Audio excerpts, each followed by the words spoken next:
makene nikech professionals makamago kosedara wuoko kae kadhi e pinje ma Kenya. Nyiso ni kata mana ka ni dhi od thieth kacha emomiyo ni waringo wadhi e piny India nikech koro waonge kod jolony molony e weche mopogore opogore. Bende e kinde ma bende piny Kenya watero kata mana jogwa e pinje maoko. Samoro lweny kowuok e pinje makamago dwaro gi mar duogo e pacho ka bende bedo matek. Iyudo ni Jokenya otho kata mana e pinje makamago kaluwore gi lweny madhi mbele. Naneno kata mana e border e tong' ma Thailand e piny mong'ere kaka Maina ma bende nitiere oganda ma pacho ka ma bende omuko kono ma bende piny owacho bende nadwaro mana pok mano mar omenda mano mar kelo gi kata mana e pacho ka. Asemoko kuom ote ma bende nadhi godo nyime kigalo kata moko kuom ote bende nitiere kanyo Murino Kali wacho ni Kenyans are very diligent people and great entrepreneurs but luasi mar tich jowadwa. Wacho ni national and county governments are the gatekeepers of job creation opportunities. Jano marwa wacho ni Ramogi TV mbakoromo Jokenya ohero gik ma ready made ok gihero tiyo matek. Mheshimiwa yie godo. Mano kadagi. Ni wahero mana dagi. Ineno kaka thieth momanyo India. Inyalo nwang'o ni kane wanyalo identify kata Kenyatta Hospital. To invest only 2 billion in Kenyatta Hospital. Facilities momanyo India kate wanyalo kelo Kenyatta Hospital ka.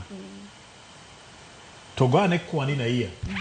Pesa mo lose as a country to India when it comes to medical export. Kata yedhe bende wanyo piny India kwa kelo yedhe. And a lot of money.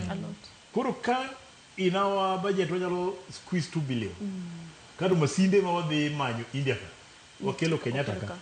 Kijonge gima doctors wa India ka timo ma doctors wa Kenya kunyal timo. Onge? Adiyo. Nikech thieth gima important thieth en diagnosis. Kinyalo fwenyo gima tuo ng'ato. Then you develop solution. But doctors what can do. Koponi masinde bitimo go test more lack. Why don't we sacrifice in a year and buy them? Kato wa ng'ado wach mar export ni. What we save billions of shillings. Kajo koro wanyalo manage kata Kenyatta. Nikech ibiro nwang'o kadhi tuoche medro ji India gi. Ok wakiagi. Gik mwang'eyo. Koro ang'o mondo check the records kata analyze the records ni population mag joma dhi India gin ma services mag dwaro in India en ma how do we cut short on this one wang'iew masinde ni wakel Kenya ka kata wathiedh joga wa Kenya ka tibiro nwang'o ka wa save a lot moloyo ting'o ji tete ni ji dhi for surgery in India to doctors wanyalo yango gi to wan go Kenya ka. Kiparo ni mano ingeni gima japiny dwaro winjo ni nang'o ni mano ok timre ingeni mano gima japiny dwaro winjo gimomiyo ma ok timre nyalo bedo weche ariyo. Our priorities are wrong. Mano number one. Number two, say maybe somebody somewhere is benefiting out of it. Iyalo nwang'o corrupt individual mitiyo go to transport jogi to India ma make money. Tama system ng'iewo masin mondo bi odonj ka nikech ma is business. We need people who can identify our problem. Kato konyo wa fix those problems. To watika gik poko mena no wastages mang'eny.